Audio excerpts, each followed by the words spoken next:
Hello, hello, everyone. Welcome to the Art of Appreciative Leadership. My name is Dr. Alex Walker, and I am here with Jessica Dennis. We are so happy to have you here with us today. We're going to give it just another minute so that folks can sign on and get settled and get ready because we have a lot to cover. So, thank you to everyone who's saying hello in the chat.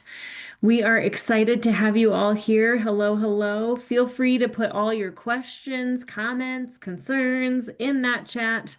We want to hear from you. And hopefully, we'll have a little bit of time for some questions at the end. I can't guarantee, but if we don't get to it, we will certainly follow up with any questions that we missed so that we can get you all the info that you need. So, welcome, welcome. Hang tight.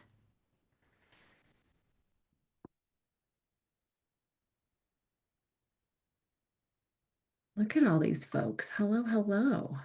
Love it. Jessica, folks are excited to hear from you. So I hope you ate your Wheaties today. You know it. Awesome. All right. Well, welcome everyone. I think we have a lot of folks here ready to get started, and I don't want to miss out on any of this information. I just want to recognize and honor people from all over the place who are joining us today. This is quite the list. We've got representation from Arizona, Colorado, Georgia, Illinois, Indiana, Iowa, Kansas, Massachusetts, Michigan, Minnesota, Nebraska, Ohio, Oregon, Pennsylvania, Tennessee, Texas, Utah, Vermont, Virginia, Wisconsin, and Wyoming. Not to mention Australia, Canada, and Sweden. Welcome, everyone. Fantastic. So excited to have you here as we talk to Jessica Dennis, the Superintendent of the Ohio Adult Parole Authority, to talk about the art of appreciative leadership and how she has been honing this skill. You're going to learn a ton. Super excited to see you all. Again, if you have questions, please don't hesitate to put them in the chat. We'll do our best to get to them. Let me just tell you all so that we're all on the same page who we are and where we come from. As I mentioned, my name is Dr. Alex, and my two co-founders and I started the Alliance for Community and Justice Innovation back in 2017. Our goal is really to use the science of implementation, the science of how we put things into practice, to really help build up existing and emerging leaders and help organizations thrive, specifically by working on organizational culture. So we try to harness all that knowledge and learning from implementation science to make those things happen. And part of that work is bringing these Learn at Work live webinars to you, where we get to talk to amazing people doing amazing things and sharing their knowledge and insights with all of us. So I hope you brought a pen and a paper. You will also get a recording, a link to the recording next week, along with some additional information. So if you miss anything or want to revisit this or share it with folks, you can certainly do that. We'll be sending that out next week. So without further ado, let me tell you a little bit about Jessica Dennis, who, in my opinion, is a powerhouse of both heart and leadership.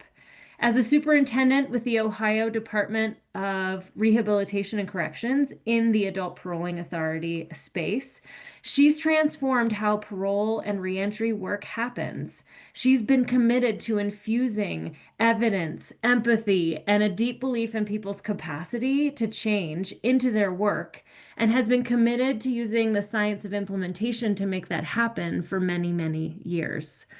But to me, what makes Jessica remarkable isn't just what she does, it's how she does it. She leads with courage and grace. You're going to see that today, never shying away from a hard conversation or the growth that comes from them. She's intentional, she's grounded, she's unafraid to stretch. And the rest of us, as we're watching, are helping to be stretched along with her, being something better always. And I love that. She's also super stylish, quite funny, and a bit of a truth teller.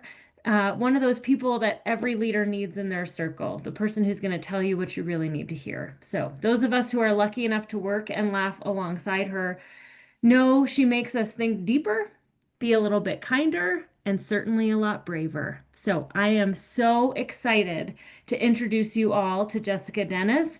We have some important questions to talk about here, Jessica. So I'm going to come off of share so you and I can get into it. I hope you're ready. I'm So, ready. And thank yeah, you for the very generous introduction there. I meant every word. So, can you take us back to the first time that you were introduced to appreciative thinking and what your initial reaction was? So it was definitely when several of us from Ohio started the ACJI Leadership Academy. And I might need to tell a bit of a story here. Yeah. So in Ohio, many years ago, we were lucky to be receiving technical assistance from the National Institute of Corrections. And that really came to us after we had two very public challenges related to things that supervisees had done.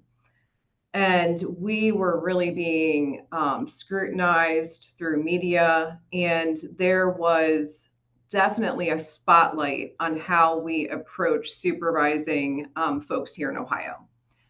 And so through NIC and also after benchmarking with other states, this concept of implementation science was suggested. And it was probably through coming to understand what implementation science could do for us here in Ohio. We had been working for many, many years to implement the same things, and it really just wasn't working. And so that's how we found our way to you, Alex, and the ACJI team. So myself and much of our leadership team eagerly signed up for the Leadership Academy. And I really struggled. It was something that I honestly, Alex, kind of felt cheated. So um, I thought that implementation science was going to be more just about what works with supervisees. And when I came to understand that it was about how people feel and culture, and really we were going to be vulnerable and opening up, um, I really didn't quite get it. And basically, it took me to understand that that stuff is really what works, and that's why that is the science. But it took me quite some time for all of that to come together. For instance, I have spent a career not talking about feelings. Um, I feel like, especially in corrections, to my fellow women in corrections, that just really kind of feels wonky. And so I had to grow into that. P.S. I thought journaling was torture. And I really was concerned that I didn't know if this was honestly a fit for our team. I was a huge skeptic. And I was even thinking crazy stuff about you and your team, Alex. I'm like, why are they always so positive and nice and optimistic? Is it a Colorado thing? So, and to be more specific, just ideas like reframing our thoughts, or considering opportunities instead of barriers. That stuff just did not come natural to me. I appreciate your honesty there. And I'm really excited that we're still in each other's orbits and that somehow, some way, there was nuggets that brought you along, and helped you to see that some of that squishy stuff, some of understanding and building some that self-awareness and language around implementation is helpful. And I know that in the academy, we talk about appreciative thinking. we kind of describe it as a skill, an art, a mindset. So not a Colorado thing necessarily, but just an approach and a mindset to this work that can really help, especially when leading change. What does that look like for you in your ongoing practice as a leader? So, first, I feel compelled to say that this is very much a journey that I'm still on. It's something that I work incredibly hard at being mindful about. I realize that most of us who are learning more about implementation, I feel like we've come to understand that our default is in the depreciative. Mm, But for me, I feel like that runs very, very deep. I see some of my colleagues and other people who have joined me in Ohio on this work. And I feel like some folks are just a little more naturally leaning appreciative. And so I'm the opposite of that. And so really, I think some aspects of my upbringing, many things that I encountered during my career path, I think really had me deep rooted in depreciative thinking and leadership. mm, There was a lot of negativity. I have been very judgmental during most of my personal and professional life. And I think that in some spaces, I even enjoyed complaining. And that's mm, really kind of embarrassing to admit. You guys are getting like the raw deal today. But it was honestly a part of our work culture at different times. So for me, it was kind of a stretch and a journey, even to get to like a neutral space. mm. So when I was neutral and supportive, I really thought that I had arrived and that maybe even I was thriving. Um, so I worked really hard to be curious and focus on opportunities coming our way that oftentimes we don't choose ourselves. Um, but it does not come easy. Um, but I also am super proud of the team that we have here in Ohio with the Adult Parole Authority because there's so many of us engaged in this work and on these growth opportunities. And a lot of times that's us asking ourselves, how can we show up differently? Mm. How can we be vulnerable together? And I think, have even gotten good at sharing our thoughts and feelings.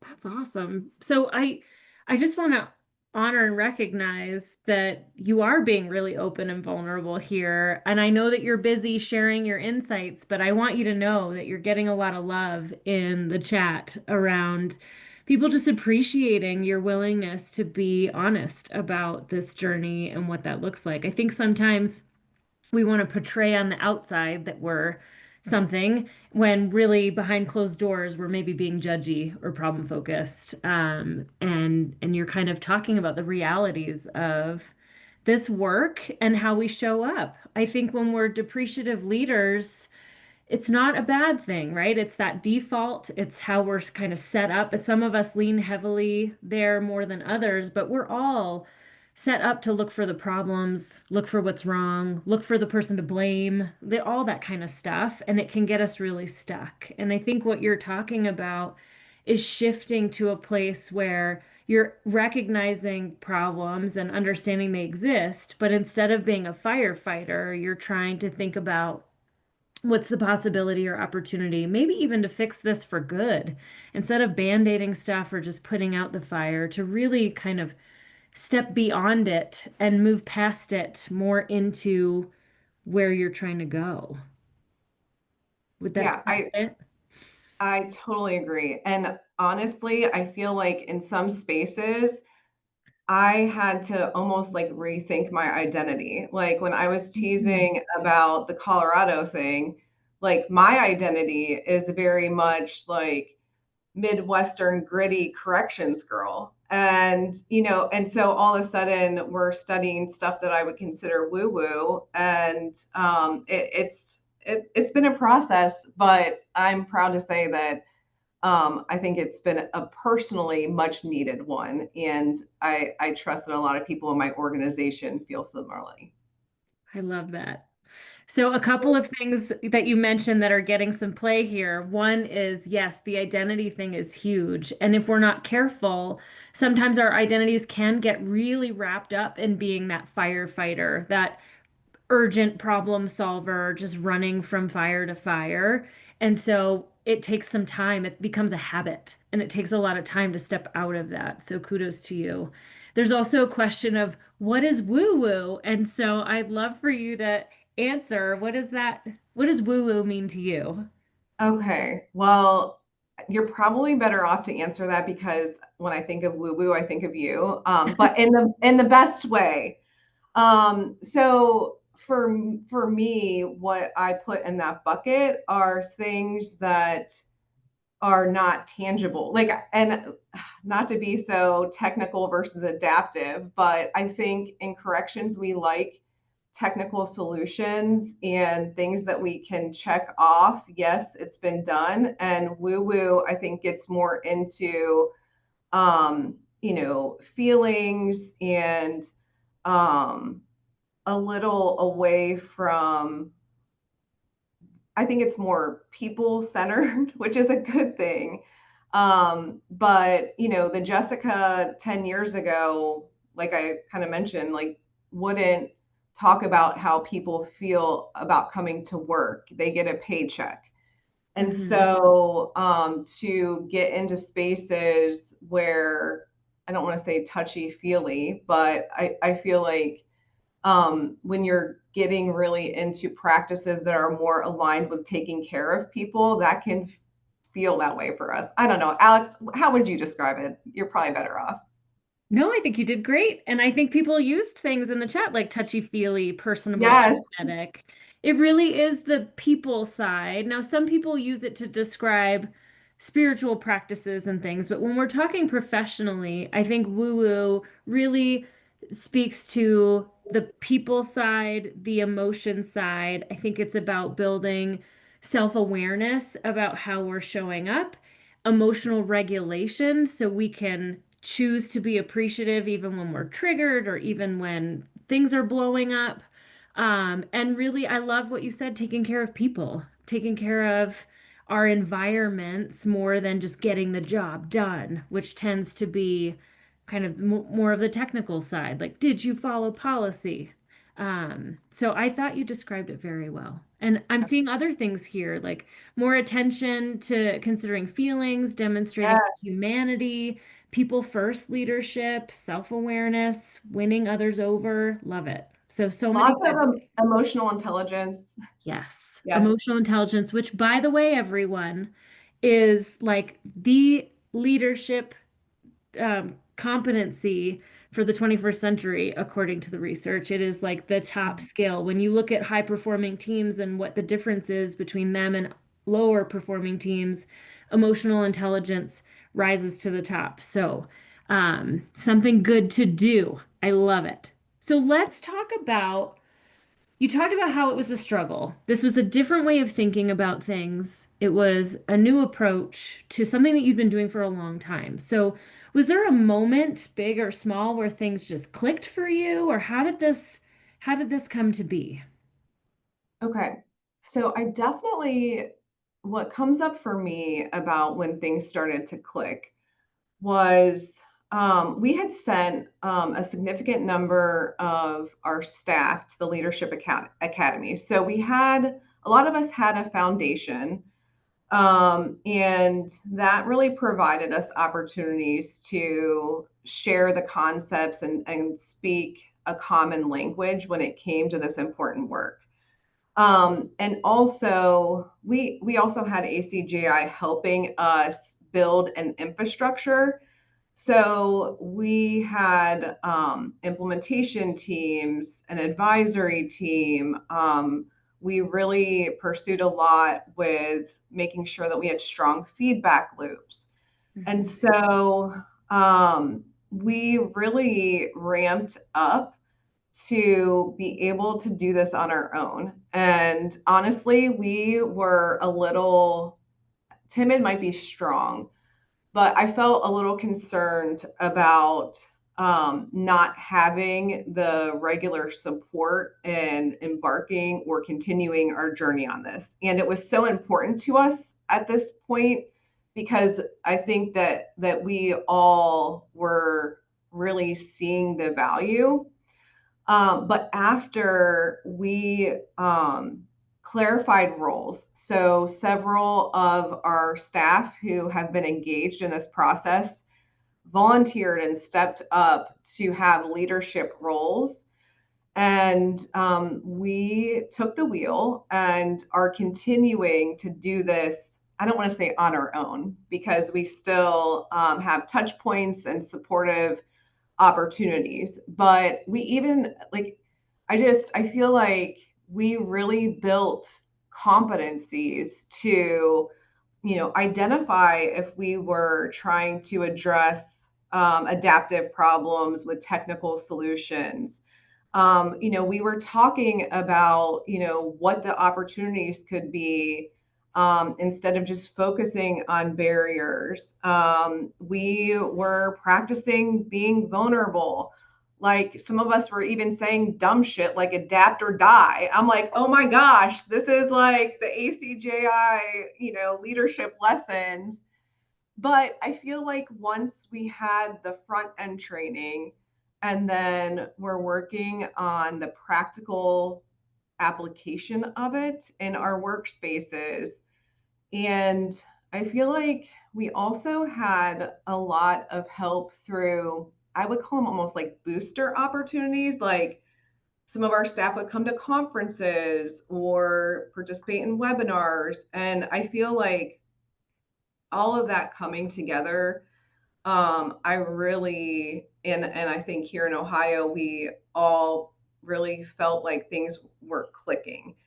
And one more thing, that was probably a really long answer with that, but I feel compelled to add that after I became a believer, I then think I slipped into being an avoider because Mm. I feel like this work is difficult and exhausting.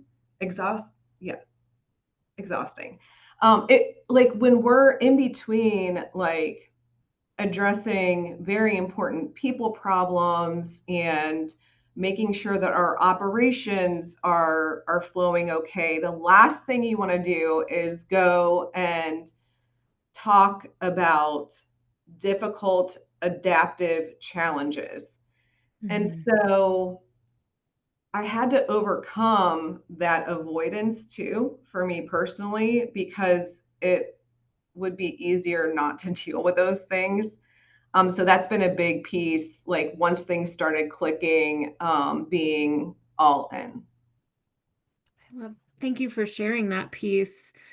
It doesn't surprise me. Daniel Goleman, who is the primary researcher on emotional intelligence, says knowledge is a crutch for inaction. So when you know it and you can see it and you know how much work it's going to take to do it, it becomes really easy to do the inaction part. What I'm hearing in all of this, though, is that and correct me if I'm wrong, but part of what really helped was that you weren't doing it alone. You weren't a solo appreciative thinker. You weren't a solo implementation science person, someone trying to do that work, that you had built up an army of champions around you so that if you were like, oh, I can see it, but I don't want to do it, someone else was saying, but we got to jump into this. We got to do it and look for the opportunities. Is that what I'm hearing? Totally. I feel like now on the space that we're in Ohio, we have several ongoing components of this. And we have staff engaged at different levels throughout the state. And I'm going to be honest, like, I don't think that like every moment in this work feels like, ooh, in Ohio, like we are great at implementation um, all the time. Because what we're doing is we're digging into adaptive problems in our respective workspaces and our groups, and it still feels challenging and daunting. And a lot of times we're like, why doesn't this group do this? Or this person gets in the way, and we, Mhm. have ideas about how this should look. But I've got to tell you, when I take a step back, um, I feel like we in Ohio are part of something so special.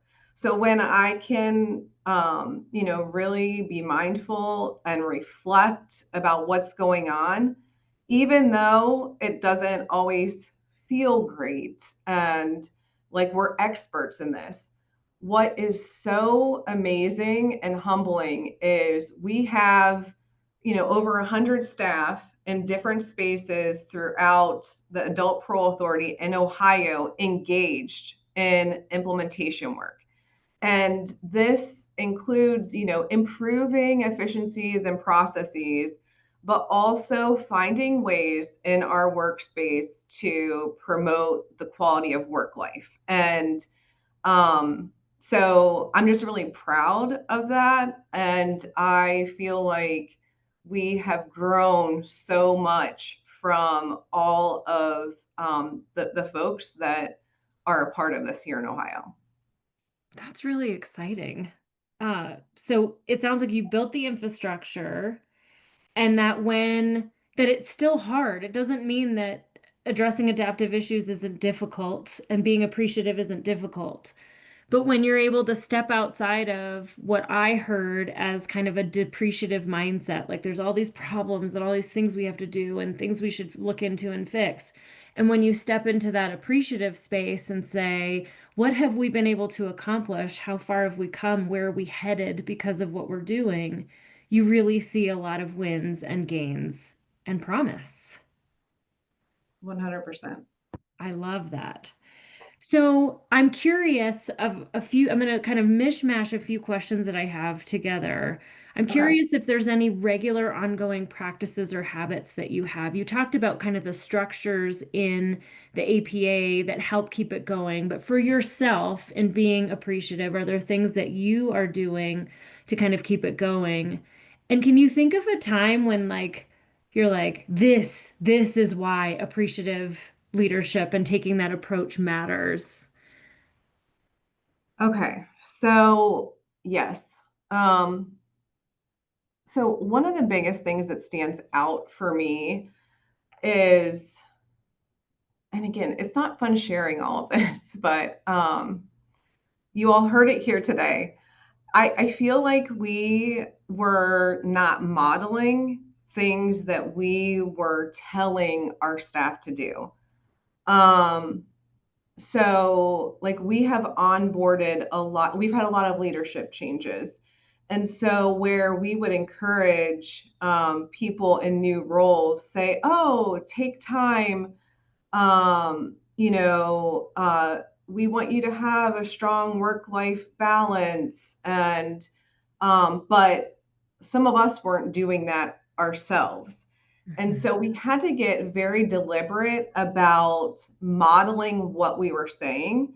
And some of that could be, like emailing, throughout the evenings, or, no, like there's ways that we can delegate or protect our personal time, by, having other people address stuff or sharing responsibilities.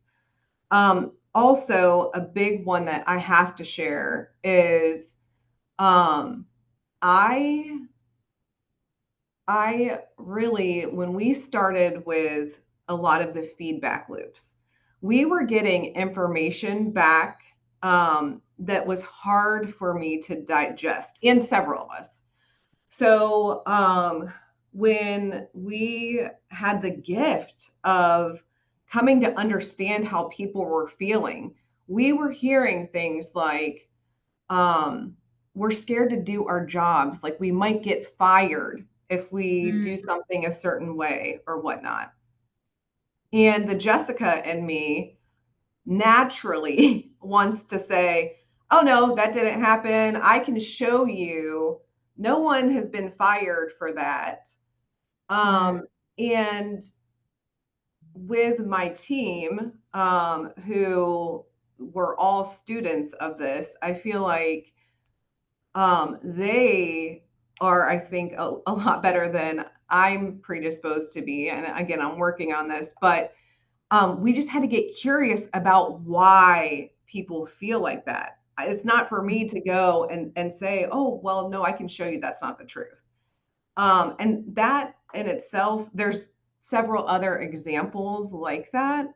But I think when, we would be more curious and asking what else might be true and what are the opportunities here, I think we have grown into better spaces. what a great example of the difference between our natural depreciative approach, which is to get triggered, to get defensive, to be like, I can show you the truth because I want to be right and I want you to know that you're wrong, you're the problem, or, whatever, all the stuff that we do in that space, versus like really trying to figure out what's going on below the surface, using that curiosity, looking for opportunities and not trying to fix the things that have already happened or even people's perceptions, which are a mishmash of all sorts of things that are going on, but really focusing on, well, that's not a helpful way to think about your work. What are we going to do about that? How can we learn more about what's driving that and make some shifts? And what I remember from when we first got that feedback and we're trying to figure out where to go with things is that that was a primary place that you wanted to focus, was creating a culture where people were not afraid to make a mistake, were not afraid to talk about what their perspective was, and that's been a primary focus of what you all have been doing. Well, and I'm glad you brought that up because, not only is it the right thing to do here in Ohio, and I trust many of our colleagues who are joining us here today are encountering the same things. And that when I was a parole officer 25 years ago, no one was leaving those jobs. And if you did, there were hundreds of people lined up to replace you. Hmm. Here in Ohio at the Adult Parole Authority, we have many vacancies. We have unprecedented numbers of people going on to other agencies. And so, not only is it important to take care of staff and promote a solid work environment, but it's also important for us with retention. A lot of this has really helped aid us in succession planning as well. Not just focusing on, competencies with technical proficiency, but being able to emphasize the importance of mindset. Mm, yeah, that makes a lot of sense. So I'm curious, what have you noticed? What shifts have you noticed in culture or performance as your organization has been moving in this direction? So I would definitely say that we are a lot more collaborative. Mm, Um, and I feel like there's communication going in different directions than what it ever historically did.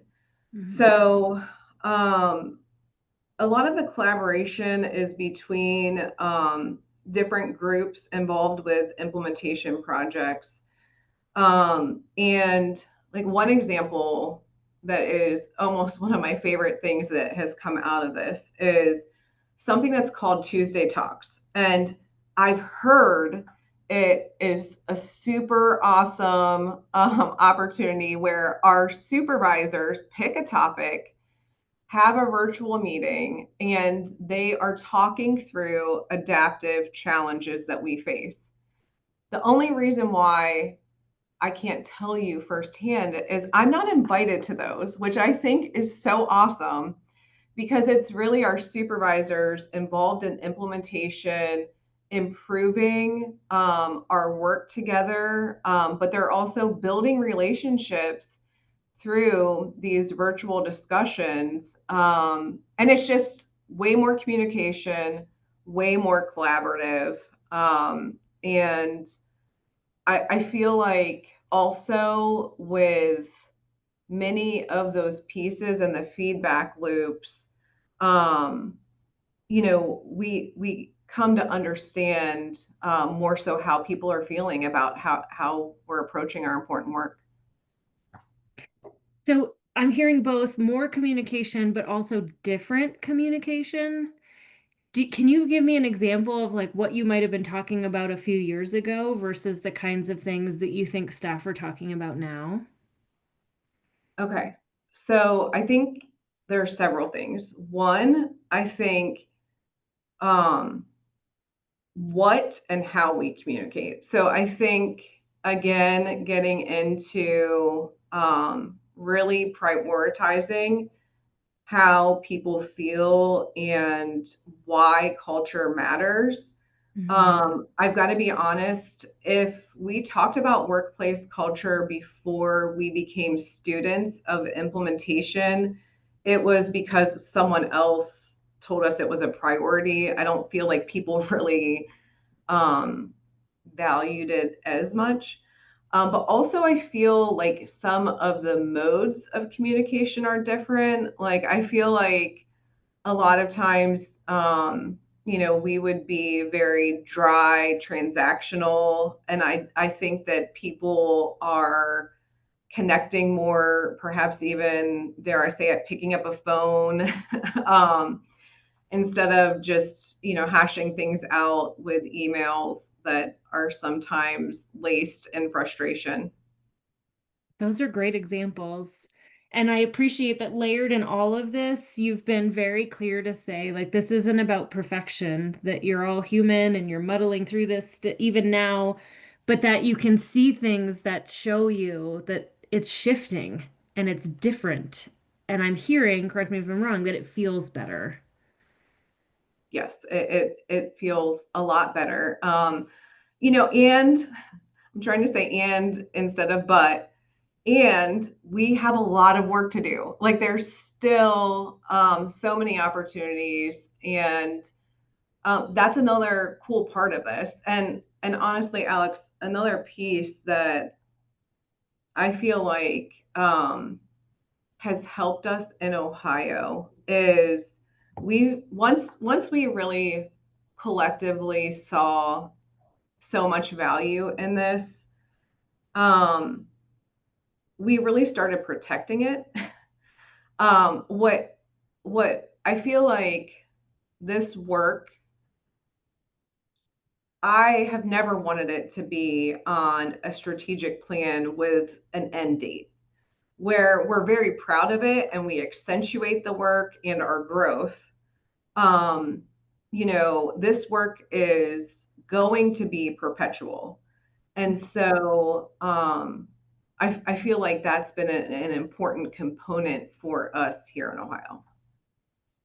I appreciate that so much because it speaks to people ask me a lot, like, we have all these things that people are demanding that we implement and do, and then leadership changes or funding stream changes or the legislature decides that we should go in a different direction. How do you manage all of that? And one of the things we talk about a lot is when you look at these initiatives, are there any pieces and parts of it that you want to do anyway, whether you have the funding or the leaders or what, like, what are the pieces and parts that are a good fit and can you use that as your foundation? And what I'm hearing and what you just said is that you all were able to think about what are the pieces and parts of implementation science that we really want to hone in on and make happen no matter what's going on around us because it's that important and it could be that impactful. And I think that is a powerful way of implementing anything in an organization. So kudos to you.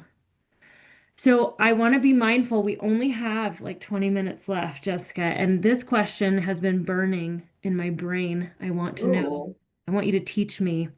So I think that like many things for us as humans, like when the going is good, it's easy to be appreciative. And so I want to know, how do you keep yourself accountable to being appreciative, looking for possibilities and opportunities, doing that people connection adaptive work when the pressure is high and the fires are raging? So how do Hmm. you do it then? Okay.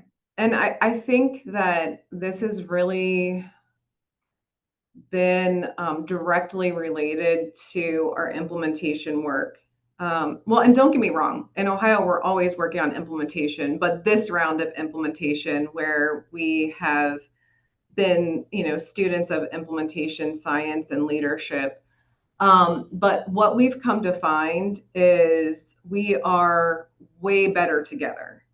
And so when I say that, we have these different groups that are, ongoing collaboration and work.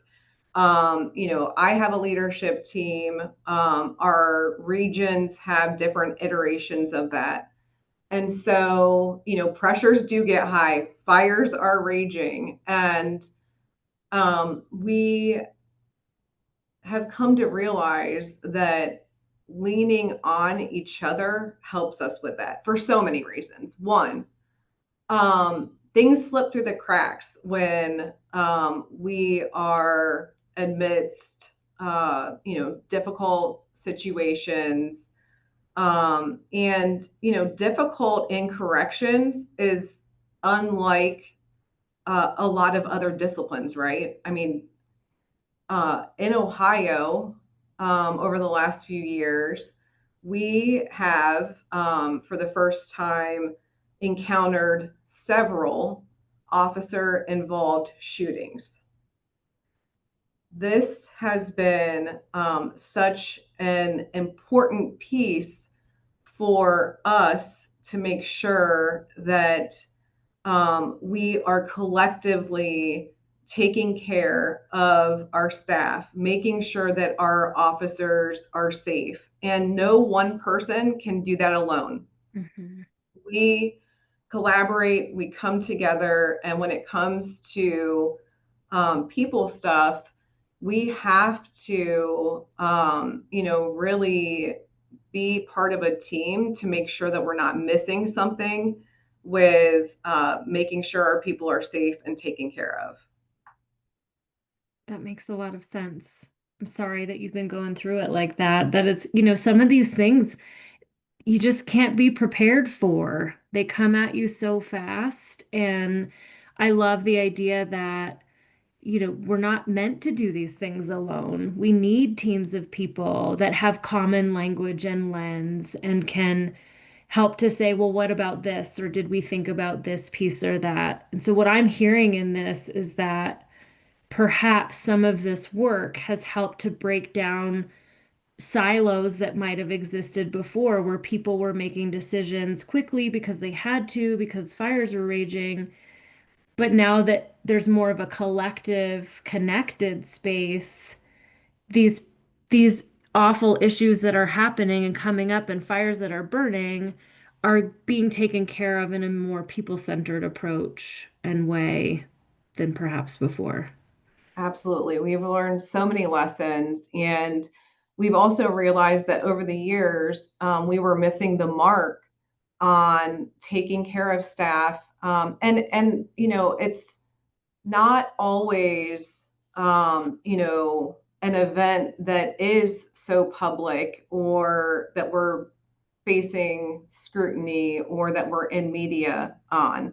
Our staff can encounter traumatizing situations in routine work, and we all respond to trauma so differently. And we've really just emphasized, trying to make sure that all of us are supporting our staff and we're taking care of them and doing a better job of making sure that they're supported.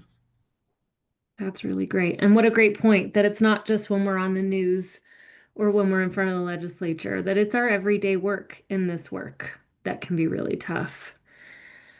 I'm curious what advice you might give to leaders or professionals in the justice system who are recognizing that they might be a bit stuck in the depreciative, problem-focused space and want to start building an appreciative lens. Um, okay, several things. One, I definitely think prioritizing the learning, and that is very difficult in itself, and it sounds very elementary.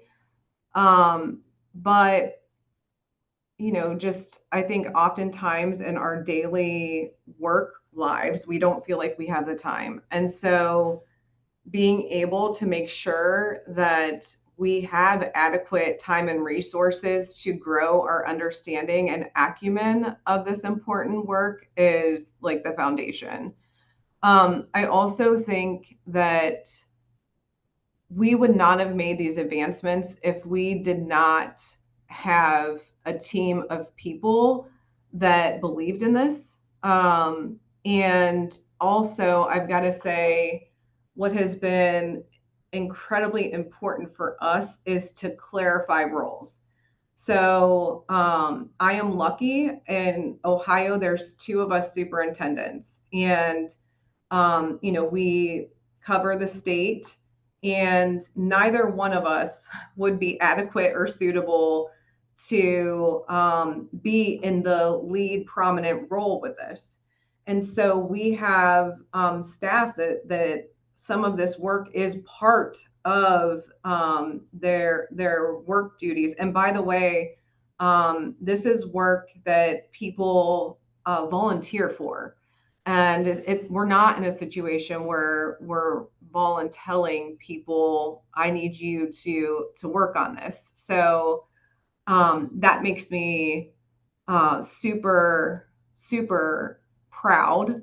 And then one more thing, and I kind of already touched on this, but I would also just say kind of plan on some fatigue. Like, I literally would dread going to some of these meetings, and I think I've grown enough that I'm way beyond that. But um, don't let that fizzle out. You have to be committed to growing your understanding, and having these difficult conversations that aren't always fun.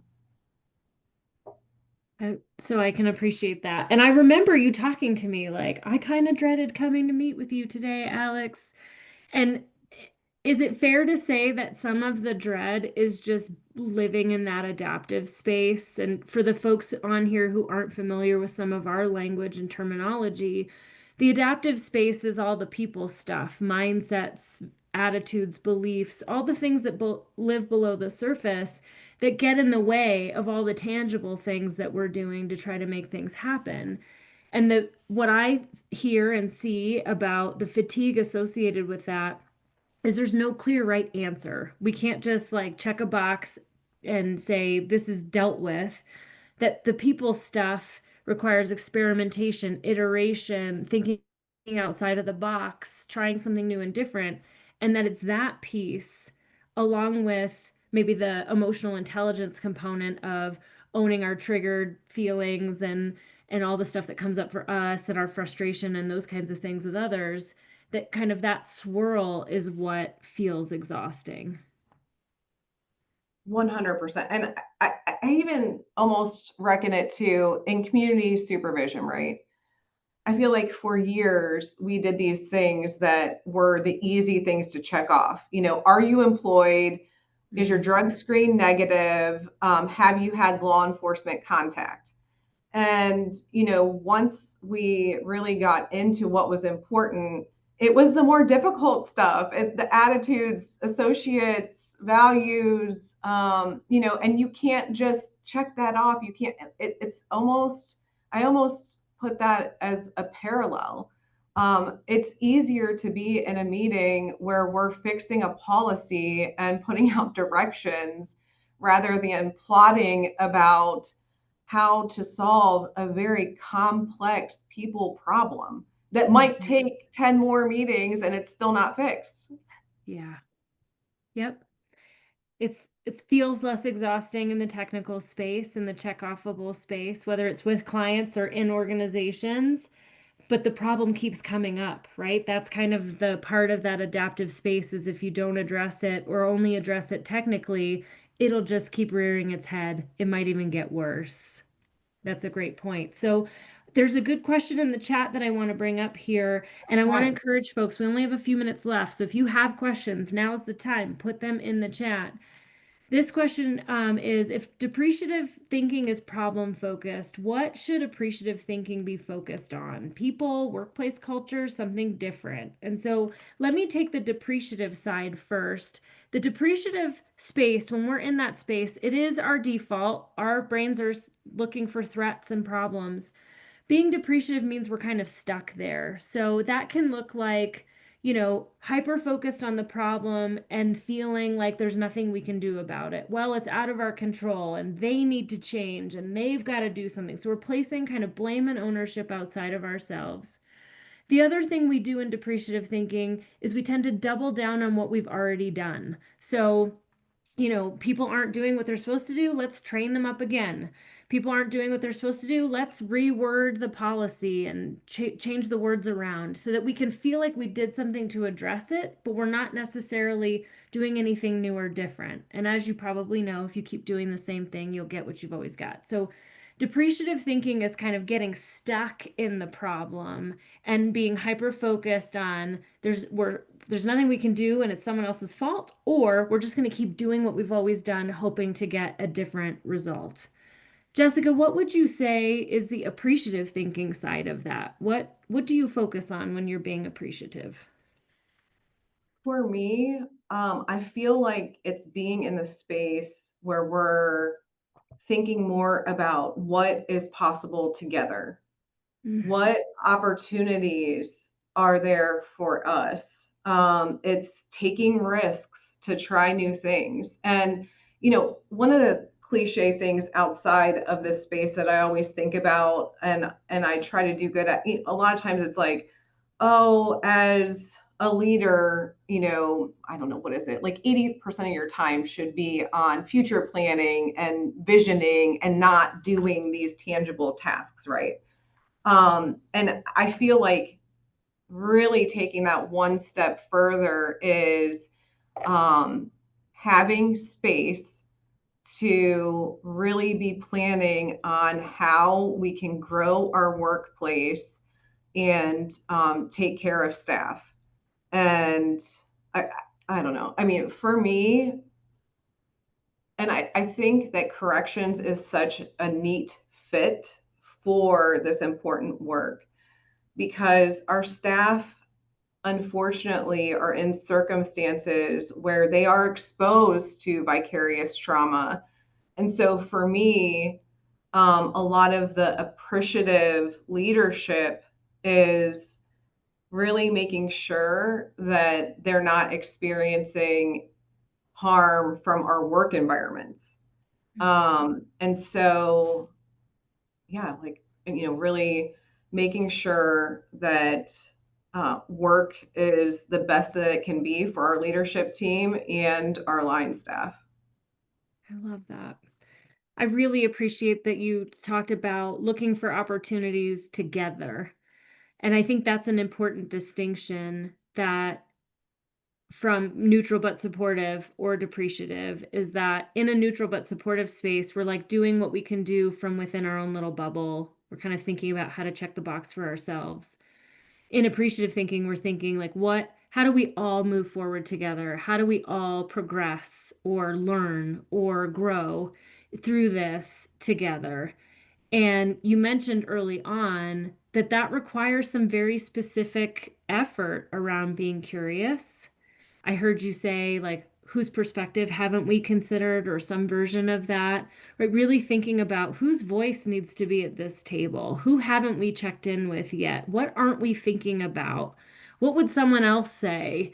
So that we can I mean, it feels a lot like broadening perspective, because if left to our own devices, we'll just kind of keep doing our own version. And so I love the together piece of that, which is, I think, a key component of that appreciative thinking. So we only have a few minutes. There's a question about how you might incentivize or positively reinforce participation in these different implementation efforts. Um, and and so I guess I know there's a lot of stuff coming through right now. Let me go with that, and then maybe we can tackle some of these in the follow-up. Okay. So the first thing that comes to mind, well, I feel like one, it is a distinct professional development opportunity for our folks who have participated in the training and are involved with our implementation teams.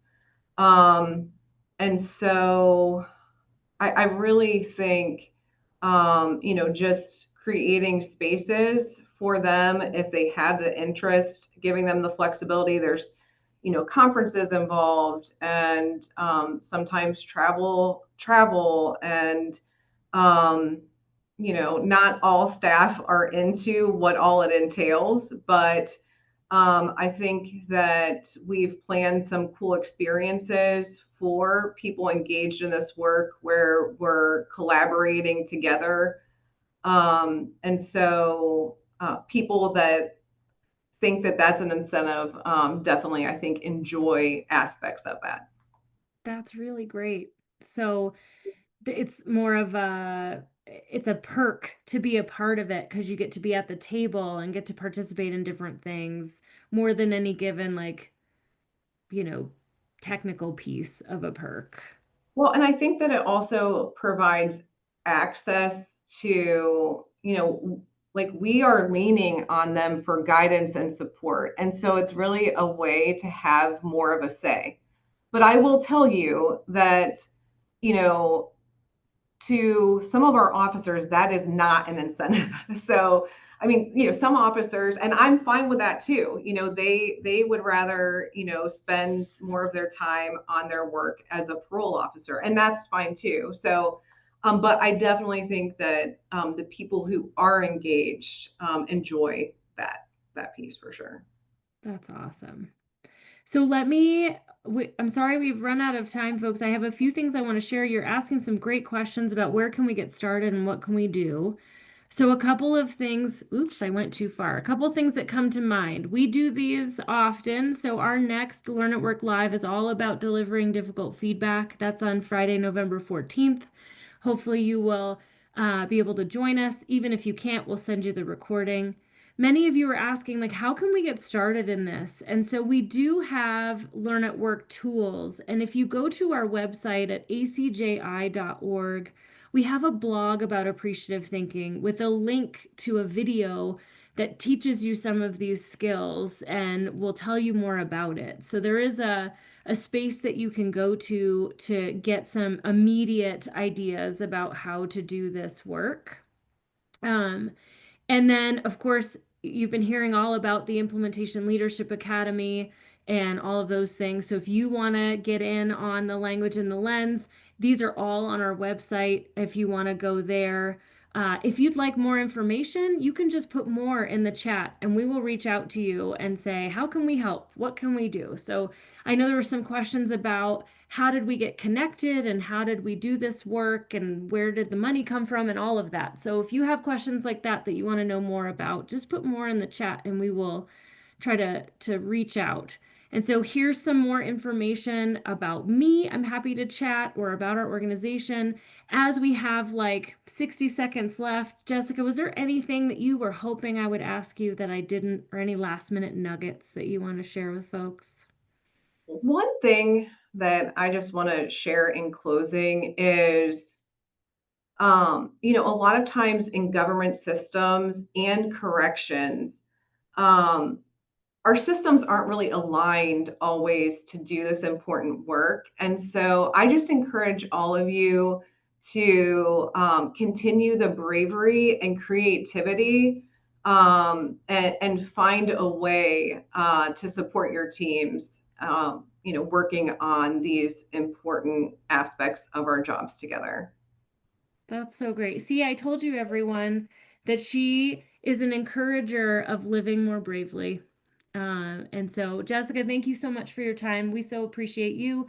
Thank you, everyone else, for joining us today. You will get a link to the video and more information next week. And we'll see you next time. We'll see you in November. Take care, everyone.